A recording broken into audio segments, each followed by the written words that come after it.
कैसे आप लोग? आई होप आप लोगों ने पिछला चैप्टर एंजॉय किया होगा। आज हम लोग एक नए चैप्टर के साथ हैं और चैप्टर का नाम है अ रूम 10/8। बड़ी इंटरेस्टिंग सी स्टोरी है। लगभग आप ये देखेंगे कि ये स्टोरी हर घर की कहानी है और काफी इंटरेस्टिंग है। किस तरह से एक इंसान किसी और के लिए कुछ सोचता है, हकीकत में वही उसके साथ बीतता है। तो ये केस दुग्गल द्वारा लिखी गई है। He is an Indian story writer. So आप अब पेज नंबर इट्स 7 पे खोलिए। This is the story, lesson number 2, a room 10/8। मैं रीड कर रही हूँ। Okay, this room might be 10/8, said Mrs. Malik, pointing to a square in the draft plan lying on the table before them. Actually situation क्या है? एक घर में एक आर्किटेक्चर एक मैप शो कर रहा है और हस्बैंड और वाइफ दो है उस मैप को देख रहे हैं। मैप है एक मकान का लेआउट है। तो मिसेस मलिक जो है मकान मालकिन, वो किसी एक पर्टिकुलर एरिया के लिए कहती है ये रूम 10/8 का ही होना चाहिए। वो इस चीज को लेकर स्टिक हो जाती है। It was the third time that she had made this suggestion. और ये चीज तीसरी बार हो रही थी कि वो औरत यानी मिसेस मलिक उस चैप्टर उस प्लेस के लिए पर्टिकुलर उस स्क्वायर प्लेस के लिए तीसरी बार ये सजेस्ट कर रही थी कि this should be room of 10/8. It seemed it didn't register on either her husband or the architect engaged to design the house. लेकिन ये प्रतीत हो रहा था कि उनकी ये जो सजेशन है या जो बात है वो या तो उसके हस्बैंड और जो आर्किटेक्चर दोनों के कानों पे जू ही नहीं रह रही थी। वो इस चीज को लेके कोई ध्यान ही नहीं दे रहे थे। The Mrs Malik were going to have a house of their own in Delhi. जो मलिक से ये जो फैमिली है वो दिल्ली में अपना घर बनवा रहे हैं। They had purchased a plot in the most fashionable colony in the town sometimes ago. उन्होंने सबसे पॉश एरिया जो है दिल्ली का उसमें एक प्लॉट खरीदा कुछ समय पहले और अब उस पे अपना घर कंस्ट्रक्ट करा रहे हैं। Now that they were posted back in Delhi, they thought they might as well have the house built.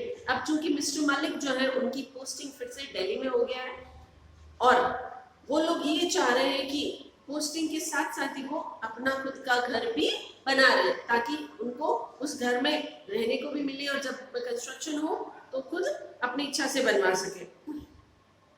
In her heart of hearts, Mrs. Malik also decided that after completion of the house, अब मन ही मन में Mrs Malik ने तय कर लिया था कि after completion of the house मतलब घर के कंप्लीट होने पे she would stay back in Delhi even if her husband was transferred to another station.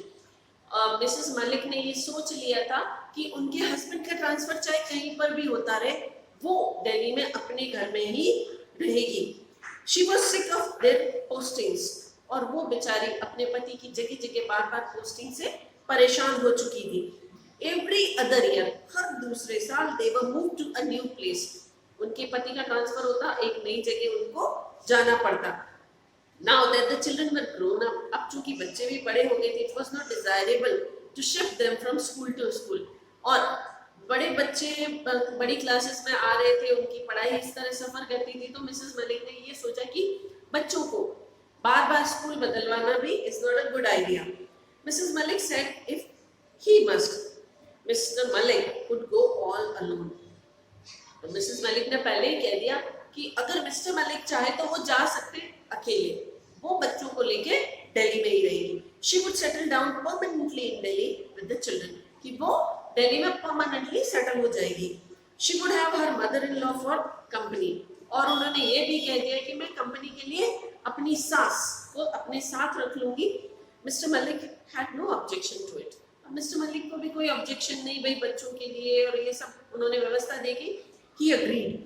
This room might be 10/8, Mrs. Malik repeated. अब मिसेस मलिक फिर से बोली कि ये वाला रूम जो है स्क्वायर वाला इसको 10/8 का बनाइए। Excuse me.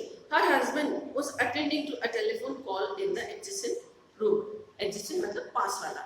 तो उसने ये बात आर्किटेक्चर से बोली।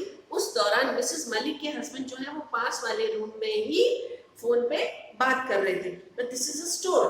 The architect explained to Mrs. Malik. Actually वो जो रूम था स्क्वायर रूम वो एक स्टोर रूम था घर में. तो आर्किटेक्ट बोला ma'am this is a store room. Yes, but I thought it could be my mother-in-law's room.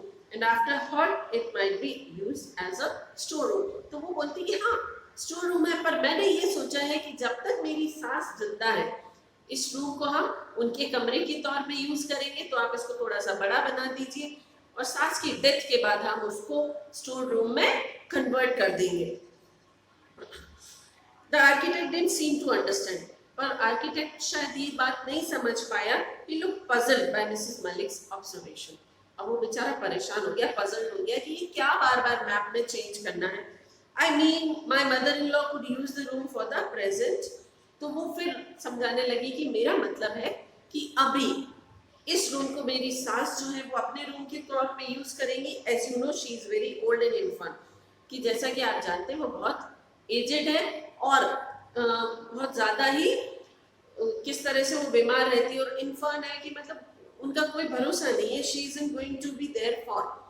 कि वो भी वैसे ज़्यादा नहीं रहने वाली है. एंड आफ्टर हाँ it could be converted into a store room. कि अब वो मिसेस मलिक क्लियरली बोली कि उनकी डेथ के बाद मैं इसको स्टोर रूम में कन्वर्ट कर दूंगी. मिसेस मलिक एक्साइटेड हॉल्टिंगली मतलब रुकते रुकते.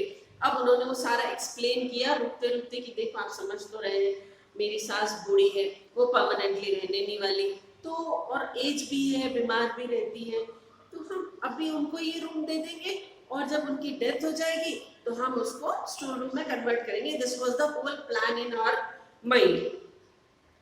Mister Malik joined them. It seemed while talking on the telephone he had also given thought to the suggestion. अब मिस्टर मलिक का जो वे ऑफ थिंकिंग था शायद उन्होंने भी इस सजेशन को मान लिया था कि हाँ जब तक माँ है माँ रूम यूज करेगी और उसके बाद हम उसको स्टोर रूम बना देंगे. He too was of the opinion that the store room should be a little bigger.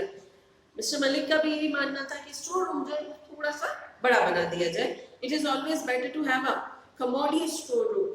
Commodious मतलब खूब सारी जगह वाला स्टोर रूम बनाना चाहिए. उनका ये विचार था. यहाँ हस्बैंड वाइफ के विचार अलग है लेकिन उनका जो फाइनल है वो एक है कि दोनों चाहते हैं स्टोर रूम बड़ा हो. लेडी चाहती है सास के हिसाब से, हस्बैंड चाहता है कि वो स्पेशियस हो ताकि खूब सारा सामान आ जाए. That one can move about the trunks more freely कि उनमें खूब सारे ट्रंक्स भरे जा सके. Then it's also more convenient to keep it tidy. और अगर स्टोर रूम बड़ा है तो इसको थोड़ा साफ सुथरा समेट के रखना इजी रहता है, वरना वो पूरा रूम हैफाजत मैनर में रहता है, बिखरा बिखरा रहता है और उसकी साफ सफाई थोड़ी मुश्किल रहती है. So this is the beginning of the story. बच्चों आई होप आप लोगों ने स्टोरी एंजॉय की होगी. आप इस चैप्टर को फिर से पढ़िएगा. कल मैं इसके क्वेश्चन आंसर दूंगी. Thank you.